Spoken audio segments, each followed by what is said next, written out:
Okay,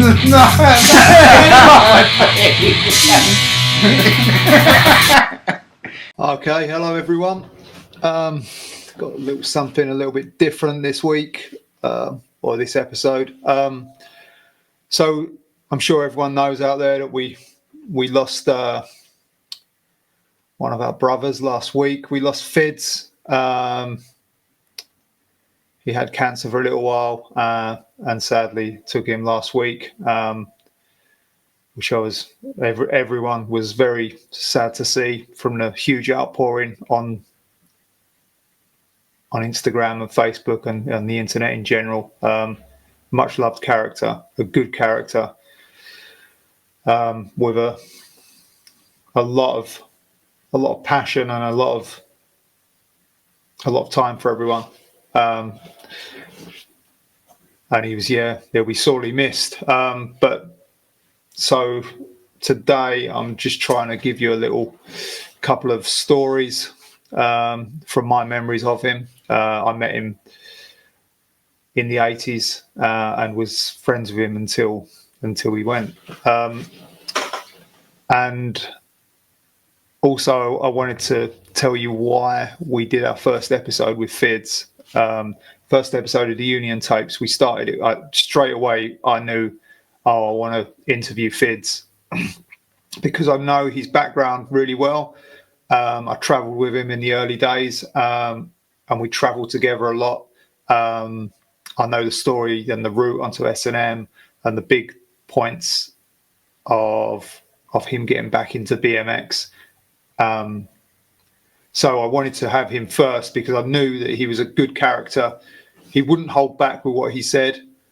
And he was always a really animated and likable guy. Like, that's one of the things I've noticed. Very few people ever say, oh, have got anything negative to say about this guy.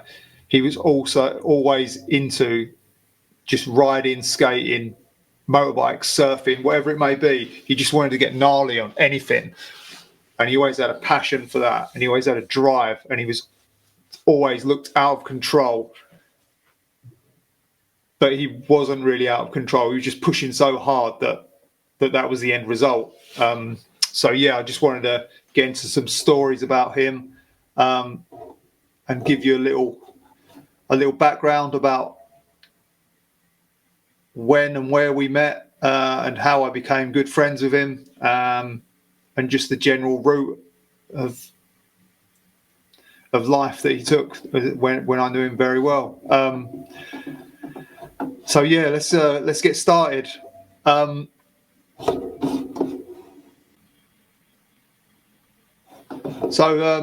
This is where Fids started out. That was his local park back in the 80s. That was Gillingham Skate Park, which was a little bit away from where he lived. I think he lived in Ramsgate or Margate in those early days, and he used to get on the train to Gillingham Skate Park when he found out about it. And he rode there with a lot of the other Gillingham locals in the BMX boom. This picture's probably 84, I'd guess,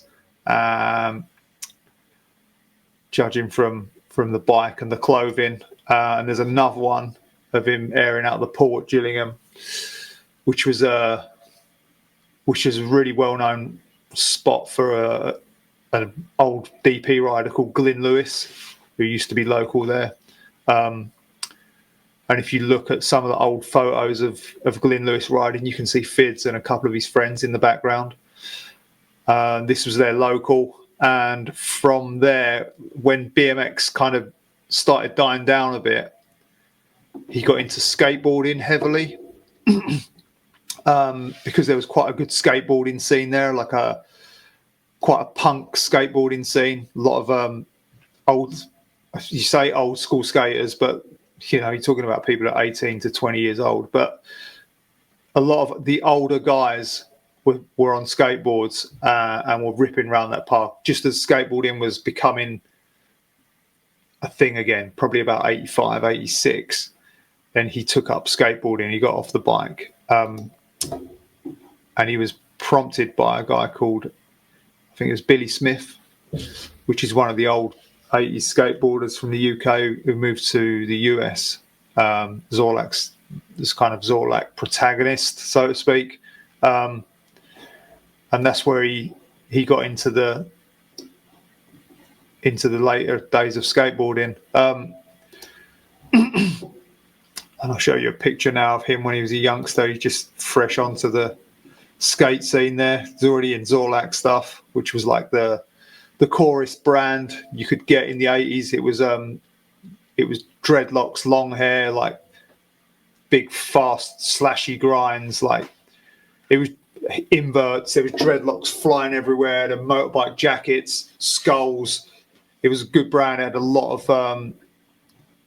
of image. Like all the artwork was done by a guy called Pushead, who later went on to do Misfits and Metallica graphics. And Fids used to skate with all of the locals at Gillingham Park.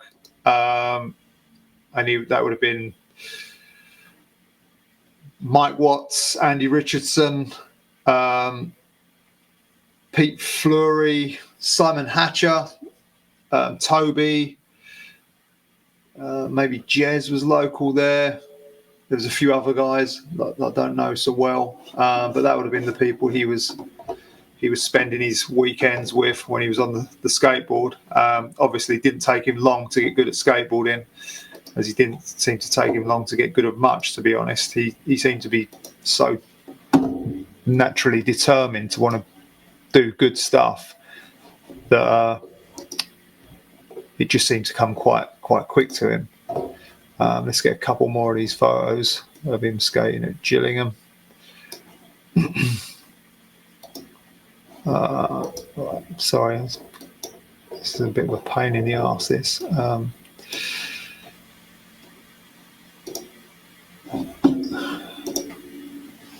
There's a picture of him from back in them days, doing a front flip dismount out of the pool, and that's Hode and Andrew Richardson catching him.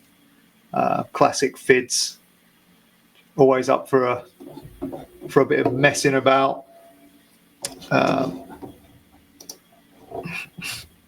See what else we've got here.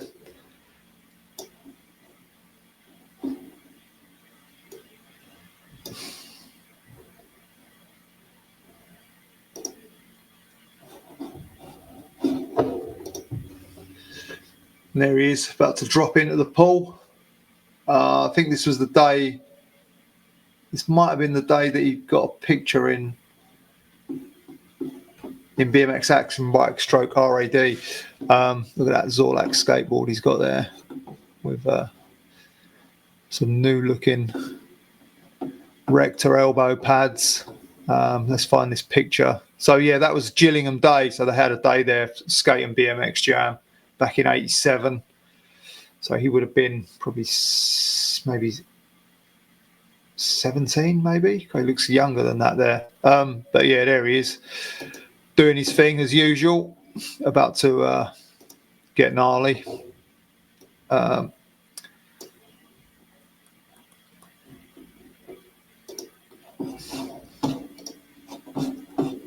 there's a picture that appeared in the mag. So if you look there's Nick Phillip in the background. There's a guy called Shane O'Brien back there.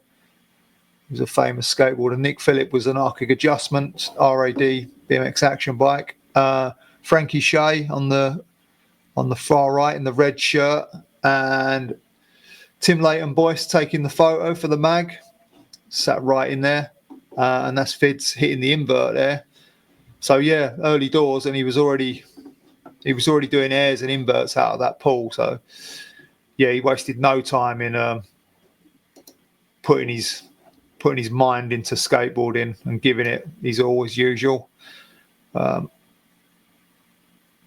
And got something else here. Let's see if I can find the picture for that first pic in the mag.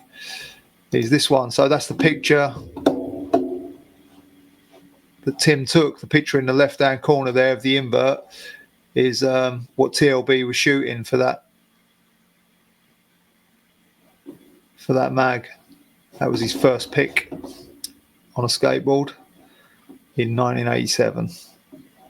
From there, he got into heavily, obviously just got more into skateboarding.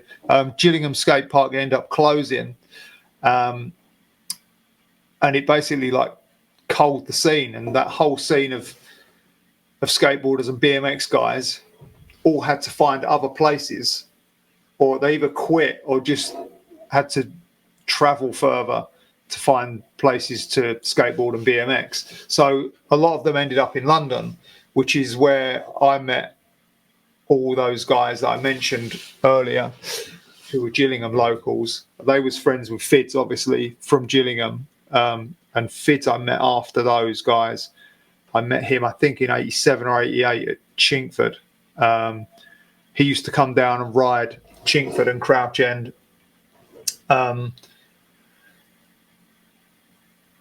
And Stevenage and Latimer Road. So you could hit most of those spots. You could hit two of those spots in one day. So those guys used to come into London from Kent and bounce around the London area, half pipes basically, to ride. And that's how I met Fids. So I met him when he was fully vert skating. He would come to Chingford quite often. Chingford was our local. So I ended up hanging out with him quite a lot. He was easy to get on with. He's a funny guy. You know, he laughed at everything.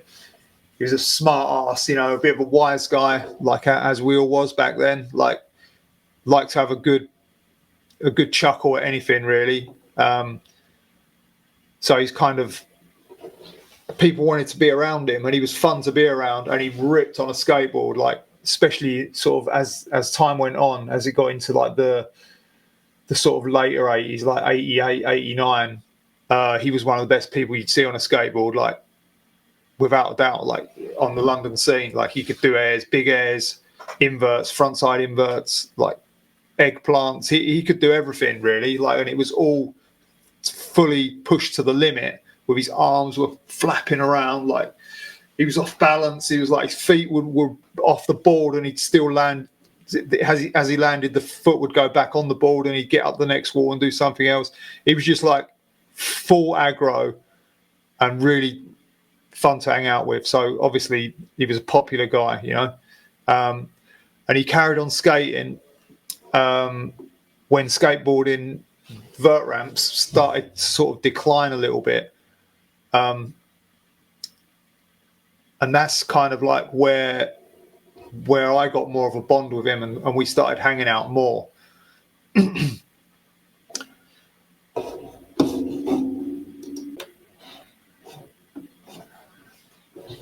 So yeah, from there, I'd see him at Crouch End, Chingford.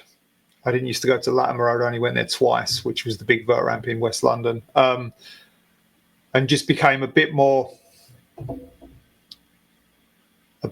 of a friendship kind of thing was going on there. He was friends with everyone at our local, and he got a sponsor. I think his first sponsor for skateboarding was Pacer Hogs, which was the ugliest skate shoe that you've ever seen. I'll get a picture and put it up. But that was his first sponsor. I think maybe through a skateboarder called Gary Lee, who was from Southsea, he was friendly with, and he was sponsored by Pacer. And he just used to turn up with like stacks and stacks of Pacer Hog stickers, these like round stickers with this pink like cartoon hog in the middle. But the shoes were like, nobody liked the shoes, but everyone liked the stickers. Yeah, that was pretty good. And then from there, he got another picture in. You can see that's the shoe there, the Pacer Hog, and there he is. This is at Stevenage. That's all Pacer Hog stickers on that board then. So yeah, then he got this intro in RAD. Look at that, it says Mark Finley. It doesn't even say Fids as the main bit of text there. Interesting. And this was like, you've made it. When you make it into RAD, like stroke BMX action bike, like that's it. You've made it. You've gone as far as you're going to go. Like obviously you get another picture and you become a mag regular or whatever. But this was big time. So this was a full intro. This kind of tells you how his skateboarding was going. he was going up, and things were getting real good.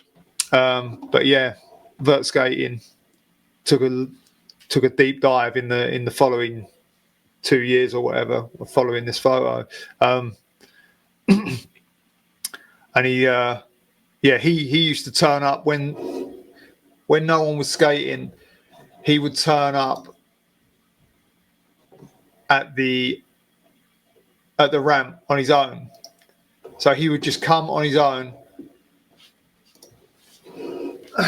skate the ramp, and there'd probably be like, say, 4 or 5 people skating. Like say we're going into like 89, 1990. There'd be like a few people skating the vert ramp, and there'd be like a bunch of people skating the street thing, which was in a little concrete area, which was a pool next to the ramp at Chingford.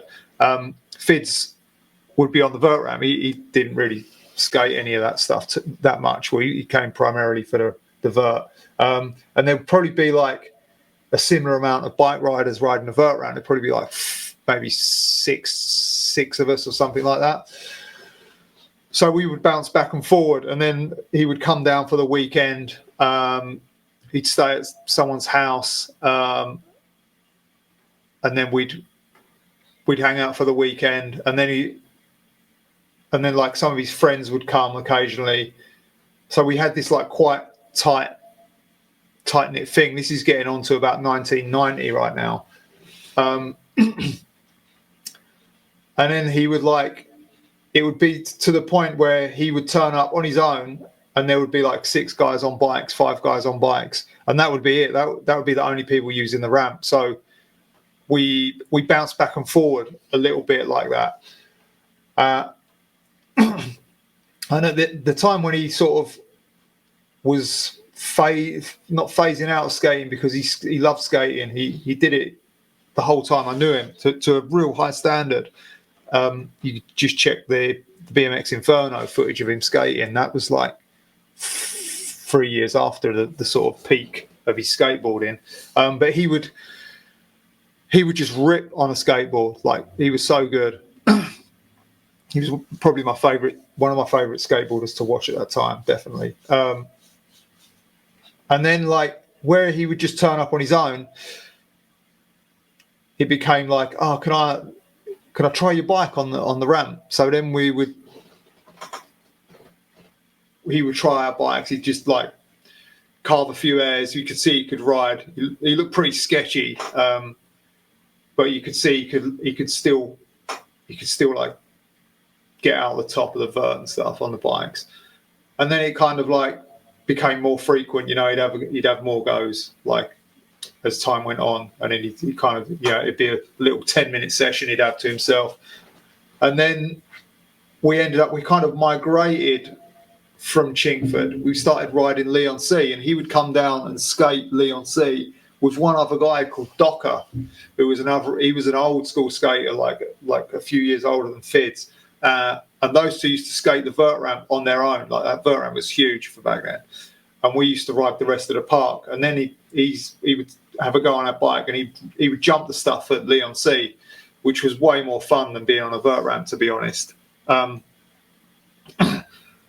So from there, it was like he kind of got into BMX through that avenue. I know that he lived with a couple of guys who also ride, but that might have been a couple of years later. So at Leon C, he became a more frequent rider on the bikes. So we end up getting a bike together out of all our old parts and building up a bike for him. I think it was a GT Performer, if I remember right. It was either that or a Mongoose Pro Class, like an 80s bike. I can't remember which he had first, but we built him that up. I think that had Skyways on it. I'm sure it was a GT Performer. It might have been a mild GT, like the 80s Performer, the Eddie Fiola type one. And we built up that bike for him, and he started cruising about Leon C. I remember he was riding with his skateboard pads on, these huge Pro Design pads, which he wore for years into BMX in. And I just remember that being pretty pretty funny. And then he started, obviously, like really quickly started learning stuff and progressing like really fast. Like it was weird, sort of. It was a weird progression. Like he suddenly had this like obsession about like BMX again, and then the bike changed, and the bike lost the skyways, and it had spokes, and it just became like a really fast thing. And then suddenly he could learn tricks really fast, like, and suddenly he could do some newer tricks, and he was ragged as well because there was just so much determination for him to just pursue this newer thing. And BMX then had just got out of like the crappy phase of like looking like everyone was on a racetrack and like just bad uniforms and like sportsman type thing. It'd gone underground, and it was like it like leveled up as vert skating had kind of like was diving.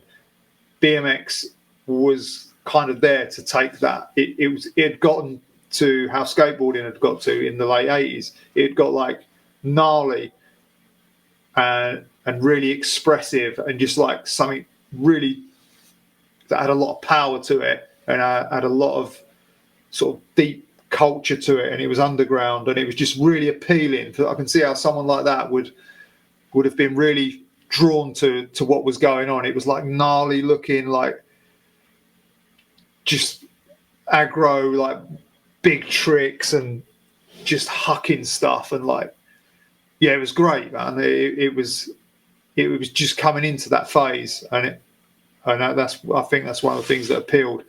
And also like trail riding and dirt jumping was becoming like more popular again, which really appealed to him, I think, as well. It appealed to me too.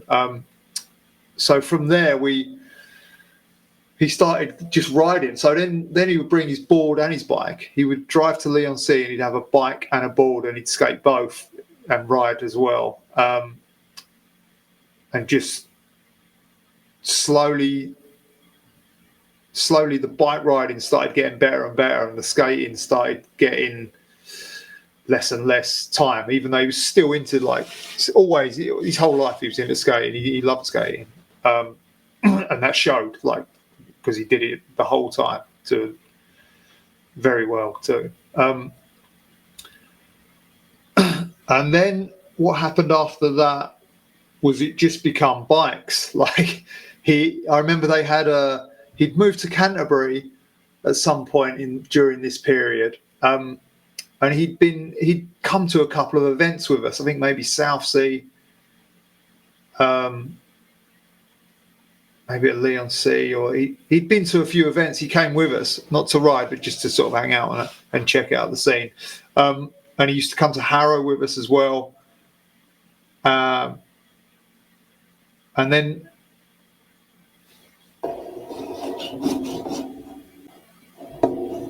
also around this time, we started getting into going to see punk and metal shows, which was another thing that we both shared. We had a lot of similar music tastes. So he started coming up to London, and we'd go to see a lot of the bands we liked at the time. I remember one time distinctly that we went to see Suicidal Tendencies play at the Brixton Academy. It was me, Fids, and Dave Beveridge, also R.I.P. And I remember we all came out of there and thought we were never going to be able to hear again, because our ears we couldn't hear anything whatsoever. We got on the bus and we couldn't even hear anyone. We were shouting at each other, like, yeah, that was scary. But yeah, so we started getting right into the music scene as well, which was also something that we both really enjoyed. And at some point in time, we started going to Hastings and staying with Dave and Mark Richards. And that was kind of like the trajectory was really starting then. So we were out and about then, all over the place, really, like all the riding spots in the sort of London area, and Hastings, and we used to go to Leigh-on-Sea a lot. He used to skate at Rom quite a bit. That was sort of like more in the 80s. And there was a lot going on. Like BMX was on the strong comeback, and he had they squatted an old warehouse in Ashford or Canterbury, I can't remember where, and he started going there. And they built a jump box indoors, and I remember he always used to come back with stories of like, they've built this jump box, they've built this quarter pipe, and that was it. He was ticking off moves. Like he'd be like, one week it'd be like no foot can-cans, like 2 days later it'd be one hand no foot can-cans. Then next week it'd be like I learned nothings. Week after that I learned table threes. Like there was just a list. Bar spins, then bar spin to no footers, and then just this list was just rocking past, like so many tricks, because they just had access to this indoor spot that they used to session all the time. And I think it was him, a guy called Paul, and Jez, and probably some others that I'm not remembering. But like the Canterbury and Ashford locals, I would guess, would have been the ones from there, the mid-90s guys. So then he learned all of that stuff, and then he used to start coming PNER with us as well. PNER was like our old dirt jumping spot in northwest London that was built by Elliot McGrath, Martin Orme, Scott Stevens, Adam Peters, myself, Grotbags, Jerry Galley, Stuart King. We all used to go there frequent, and got right into it. Like trail, it wasn't trail riding, but back then it was trail riding. It was basically one hitters before we built anything more adventurous than that. And he would come to Harrow with us, learn some fly out moves, and then we'd go to PNER, and we'd learn tricks over the doubles. Like we built these big lippy doubles, and this like what was an attempt at a rhythm section because we'd never ridden one before. It was basically a huge hucking step up jump to a 4 cranks away little tiny set of doubles, and then an even smaller one, then a berm. Like it was just rubbish. It didn't work whatsoever. We'd only seen things like that on video from California, so we didn't even know how to build that stuff, but we tried. And he was coming there and also doing all of those moves over the doubles. So that was like completely up to date, state of the art BMX at the time. It was like 360, a big lippy double. It was like that was it. You was good to go. Like get your pen out and sign up for the next contest. You know, which is what happened. He went to Hastings to the '94 Backyard Jam, and entered, I think, B group, and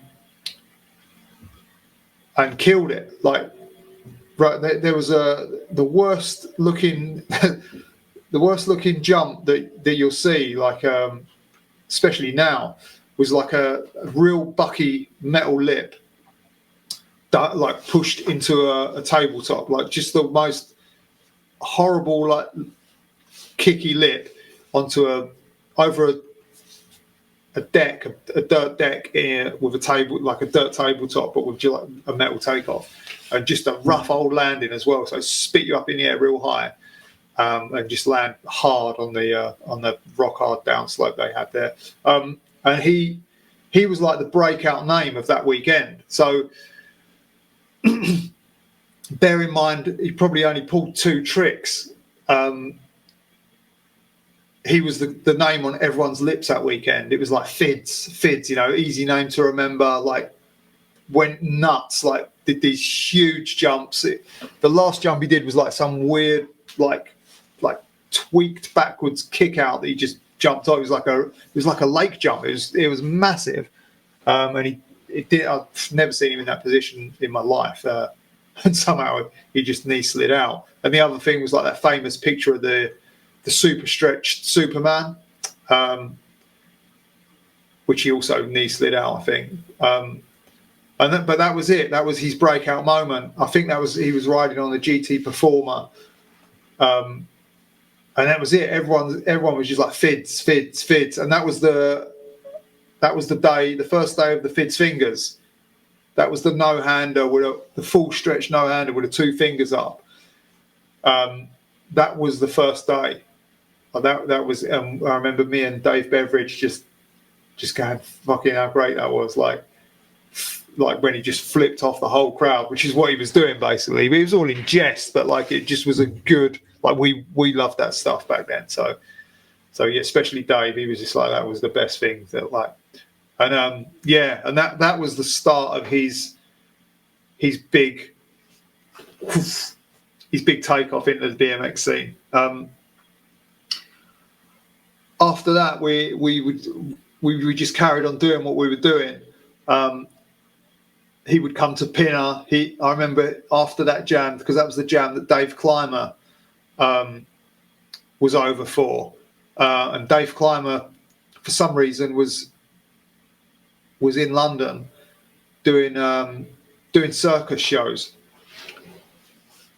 with I think Phil Dolan was doing them with him possibly, and Fids ended up buying Dave Clymer's Holmes frame, which was that green one that he rode in the in a couple of the events back then and in the Backyard Jam video. So we went to London to pick that up in some circus near Waterloo, if I remember rightly. So yeah, he bought Dave Clymer's Holmes, and then we was in the summer then, because the Backyard Jams used to be in May. So we're at PNER full time, like sessioning as often as we could, just like trying to do whatever the latest jump variations were, or whatever ones we could think of that someone may or may not have done yet, or we'd seen on the props video that had come out the month before. And that was a really good time. Like, we totally had the bug. We both were just riding. Everyone, there was a lot of people at PNER that were all really good. Jerry Galley used to come there. Stuart King used to just kill the place, like really good. But there was a lot of good riders there as well as those guys, and it was we all used to push each other. That was a real good scene. There was some sessions we used to get heated there, and that was great. We all loved spending time there. And then I think he got sponsored by Defunct Clothing, which was Paul Harrison, who does Black Sheep. Black Sheep skate store. So he used to do a clothing company called Defunct, and they used to sponsor skateboarders and BMXers. And they had Fids. I think that might have been his first sponsor. So yeah, that was his first sponsor. And I remember we went to Cologne Worlds as well. That was like our first Euro trip. The first one I'd ever been on a BMX. And I would say Fids' first one as well. He might have been on a Euro trip skating, but not to that degree. So we had the classic 12 people in the back of a transit van with all the bikes and no room, driving to Cologne for the Worlds in 1994. And I'm sure Fids was sponsored by Defunct then. And that was a trip and a half. That was great. Yeah. We watched all the stuff, early stuff from Cologne. Jay Miron, Matt Hoffman, Stuart King rode there. That was amazing. I can't think of many other people, but everyone was there. Yeah, but they were the main standouts. And that was a real good trip. That was all the guys from PNER, all the PNER locals. Somehow, I don't even know how we managed to pull that off, but we got that going, and that was a good time. And Fids was there cackling, always cackling at every situation was just always a cackle. And then from there we came back, still did our thing. He was riding Climber's bike at this point, which was way too long for him. And then Mark Richards came down because they were doing the backyard video. And Mark came down to film at PNER. I think this might have been the day of the PNER Jam. So we put on a jam at PNER, which was there was a thing called I think it was called the Criminal Justice Act, where it was basically to stop ravers, and they had some weird thing where it's probably still a law. They tried to stop anyone gathering in groups of over 10 or whatever. It was something like really draconian, like, yeah, it's probably still law now, but doesn't get paid attention to. So we did a jam against that bill, which was quite fun. Like, it was just a summer day. A lot of people turned up. Mark was filming for the 94 video, which I can't remember. It might be Behold the Wonders Never Cease, or it might be one of the other ones. And then Fids scored a part on there. We had a split part. I think he had the first part, and he was riding at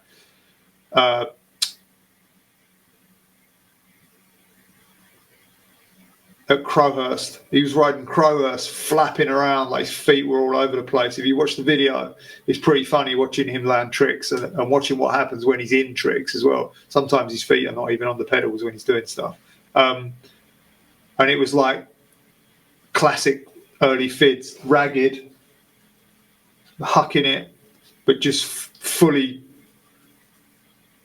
taking a slice out of it, like biting into the BMX culture and taking some of it for himself. It was great. And he had a few clips at PNER as well, which was our local back then. And then I had a couple of clips. We had, like, in the split part, I was on the second bit. We wrote to Suicidal Tendencies. We didn't know that Mark chose that music, but we were both happy with that anyway. And yeah, that was cool when that came out. I quite like that. And then we carry on doing our thing.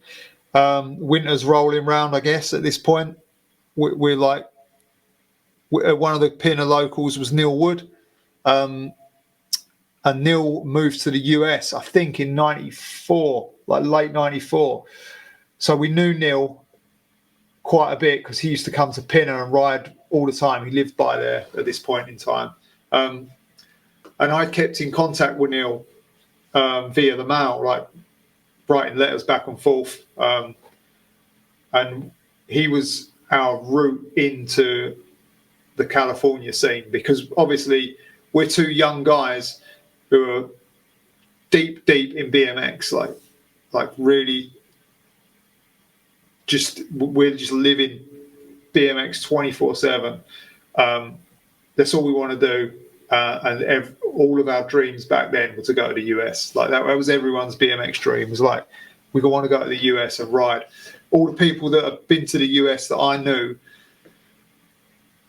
before that, like, say someone would go to the US in the late 80s, early 90s, it seemed like they'd come back and be better on their bikes. So we wanted some of that, and we also thought we were quite smug, and because we could do a few tricks, and we thought, well, we're going to show them what's up when we get there. Like, we can do some moves. We ain't no racers. That's what we thought. We ain't no, like, race guys doing a couple of, like, weird unclicked Learys. Like, yeah, we was fairly confident that we was going to show them what was up, which was not the case whatsoever.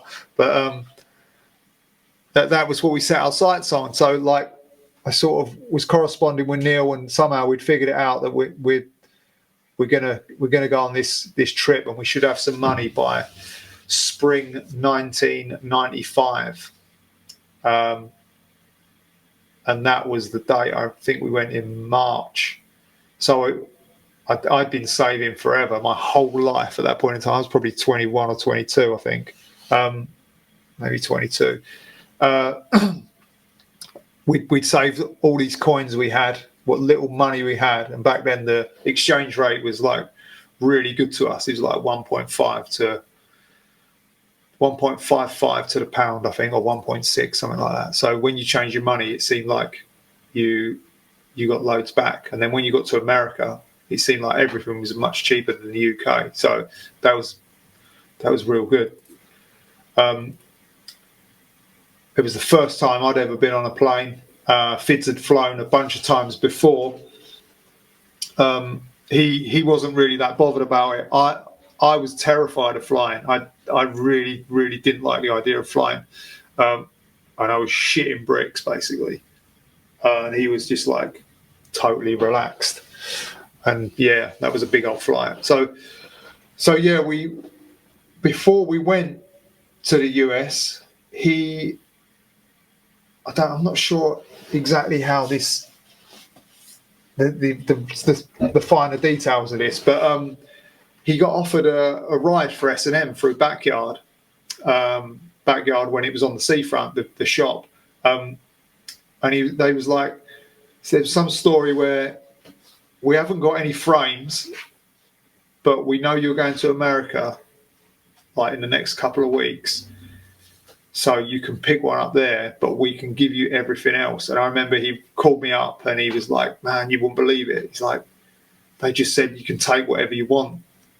So he had a complete bike minus the frame when we went to the US. Might have been frame and fork, possibly. And then we got to the US, and I remember getting off the plane and being so relieved that we'd landed. And then we had to get a bus to Huntington Beach, which is where we were staying. We were staying with Neil Wood, who lived with Chris Moeller, Timmy Ball, and Steve Emig, the White Bear back then. And I remember thinking, like, oh man, somebody could have picked us up. Like, why have we got to get the bus? like totally self-entitled moron, you know. So yeah, we got on the bus, figured it out, got to Huntington Beach, got there at night. There was no one at the house. We were just kind of like milling about outside, and then I think Moeller came back, let us in. We fell asleep kind of quick, and then I think we went to S&M the next day, and Fids was like, yeah, I've come from the UK. Stu and Ian said that there'd be a frame here for me because I haven't got a frame. And Moeller just made out that he didn't know what he was talking about, and just had him wound up for the day. He just said, no, I don't know what you're on about. Like, who's told you this? I haven't got a frame. Like, so yeah, he left him hanging for a few hours with his gag, and then later that day he set up an S&M frame and fork to go with all the parts that he got from Backyard. Which was that was the start. Like, that was the start of Fids and S&M. I think he got a chrome dirt bike, if I remember right. And then we had to try and ride this new terrain that we'd never even figured out how it worked, or even thought that we needed to figure it out. We just thought, oh, we'll turn up and we'll jump through everything, and that's no problem. But that didn't happen. We went to a place called, I think we went to Bowes Trails first, which was like this real, like, dangerous side of the hill, like, trail spot, which kind of wound round the hill, like real deep step downs and stuff, and step ups, and like it was only a few jumps in the line, but it was gnarly as hell. Like, I think we went there first, maybe. We couldn't really. That was like a advanced. If you hadn't really ridden trails, you weren't. I think we only rode half of it. Like, you could roll around the berm, jump a jump, and then jump a step up, maybe. So I think we only rode half of it.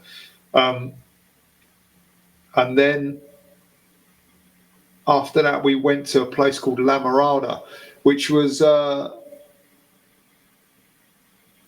like a full set of trails. I think it was an 18 pack with an extra long.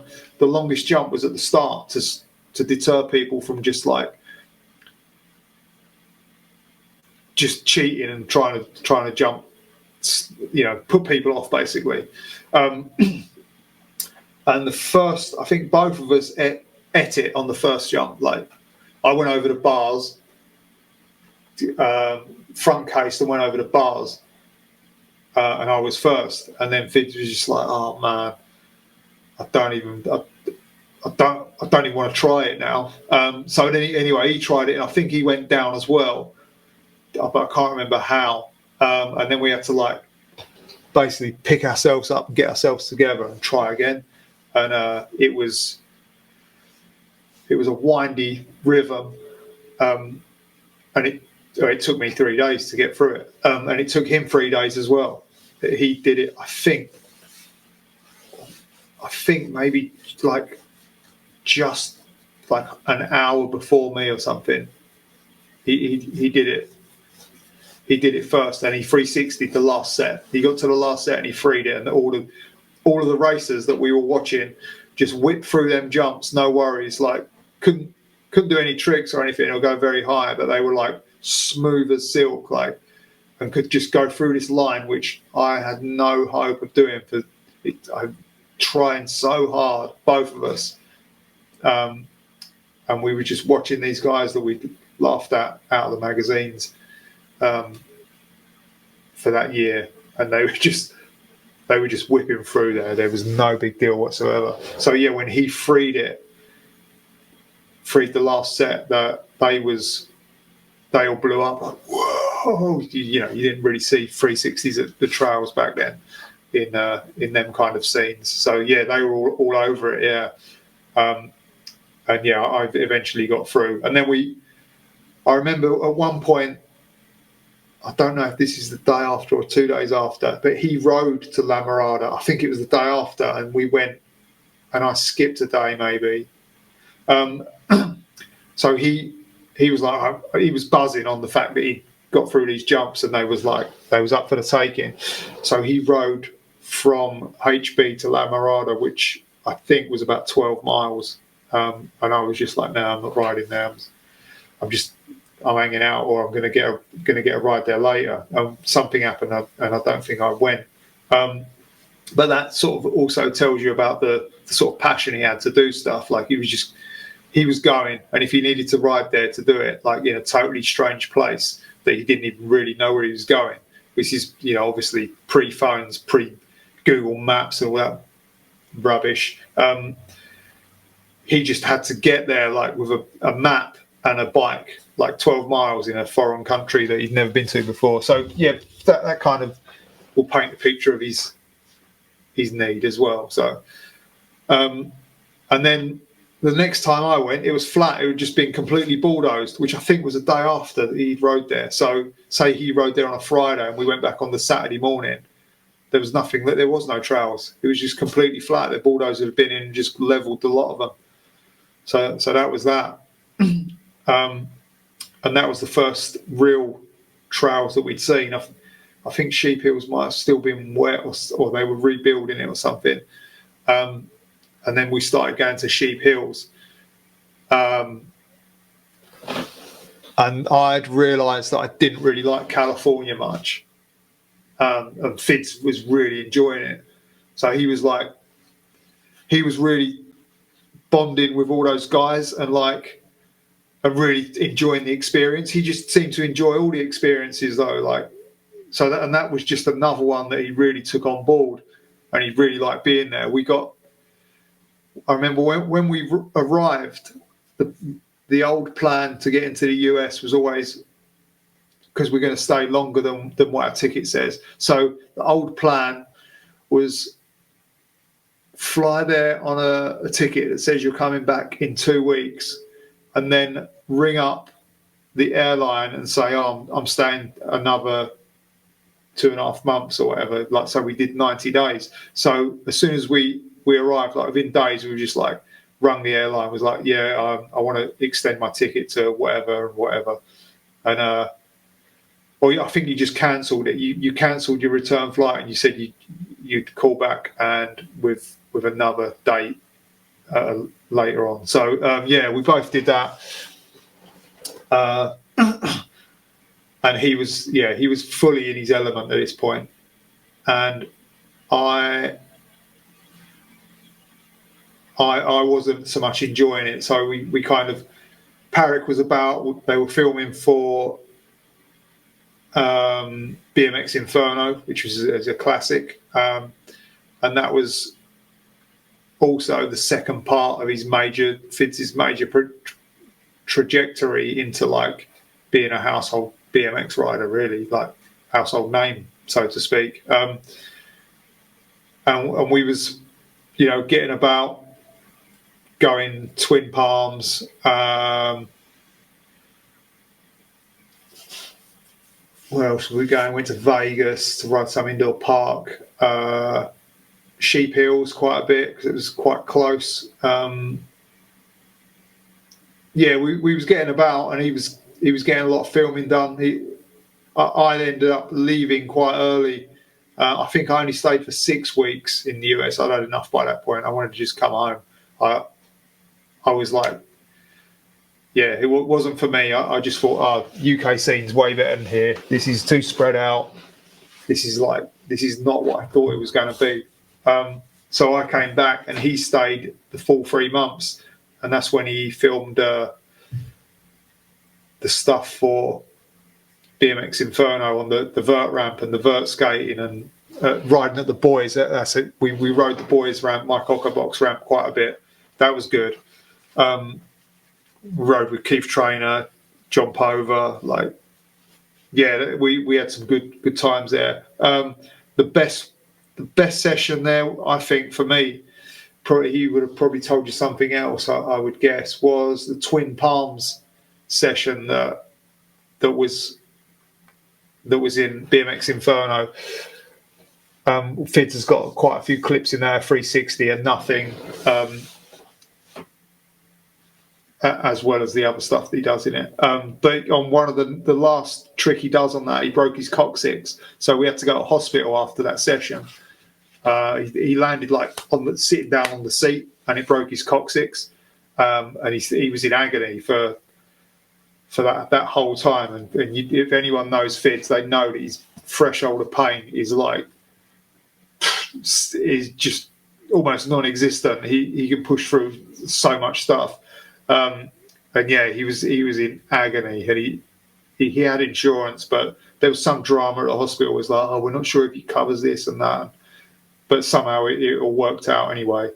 He just had to rest it up for a few weeks, and then he was good to go again. But yeah, that was the last trick with nothing that he crashes on that section. And then after coming back from there, he came back for the Backyard Jam 1995,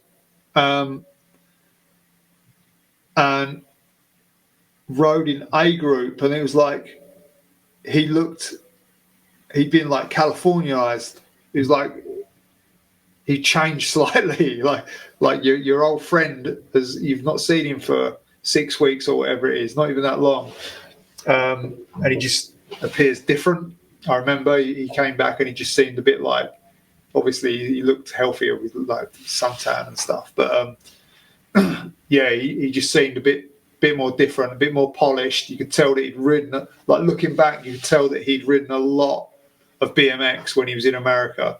And he came back, obviously people were buzzing on him now after the previous year's Backyard Jam, and then everyone was really hyped on him, and then come into the next Backyard Jam the following year, and he's now an S&M rider. He's smoothed out. He's still got the old skate pads on at this point. Whole new bike, kind of a new look, but just up to date, and won A group. I think he won that year. So yeah, that was it. That was he had completely arrived on the scene, and from there things just got really good for him, and good for everyone else, because he was always that person. He was always a person who was in for the good time, and brought the good time with him. He had just a very warm sort of character, and and a humorous character, and just found everything funny. But he was like really approachable, and he was humble. He didn't. It wasn't like he was the most gifted bike rider you'd ever seen. He was far from the most gifted bike rider anyone had ever seen, but he just had so much willpower to want to do this stuff that's what saw him through. And that's the real testament to the story for me is I watched him from when he was just a young guy skating, vert skating, like full on, and looking at the pictures of him when he was just got into that and into BMX and then followed into skating, and he just that young kid from Kent who just became this household name in BMX, like in the later years, and all the stuff that he did and just continued to do. It was so good to see, and it's just such a good story of not giving up and making yourself do the things you want to do, not following someone else's pattern to this life, like making it happen for yourself and believing not in some sort of like superstar goal, but just believing in what you want to do to bring you happiness was what he was a specialist at, and that to me is what it was all about, and what it's still all about. Unfortunately, now we can't share any of that with him. But what a dude, man! Like, what an absolute legend, and just I don't pay attention to what people go through in their lives enough, as I'm sure we all don't, to arrive at the destination that they arrive at, like however many years later. But he certainly had the throttle peeled back as hard as it could, and he's going to be missed, and I'm missing him already, man. Like, but this is for him. We appreciated your time, man, and you inspired so many people, and you inspired very much what I was trying to do. And this one's for you, man. So rest easy, and I'll see you up there.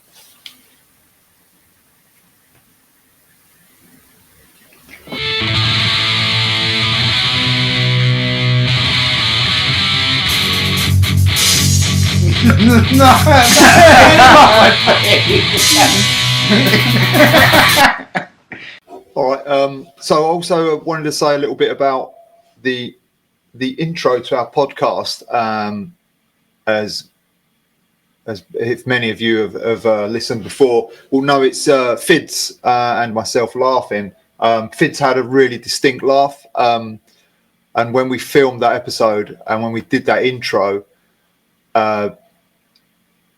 the intro was just perfect for what we're trying to get across, and the stories that we're trying to tell. We were trying to have a fun podcast and tell fun stories as well as like more serious ones, but like the vibe of him just cackling his classic Fids laugh was like just perfect for what we're trying to do. So we kept that, and we will keep that throughout, because that totally sets the vibe for me, I believe. The band is Inside Out.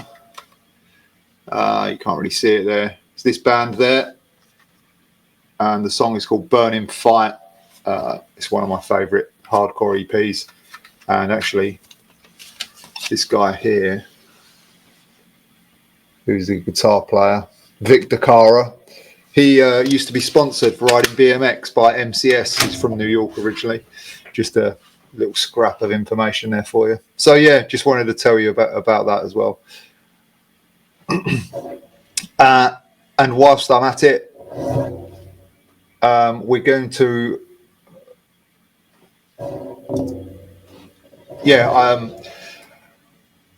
Also, we're going to re-edit the original Fids podcast because at that point in time, I personally didn't want to add pictures and videos, which I was later talked into because I've done it before for a few projects and it was really time consuming. But so the first one with Fids, we didn't add any video or pictures, and we're going to do that. So it's going to be a re-edit of the first one for all of you to see what we're talking about as we go along in the story.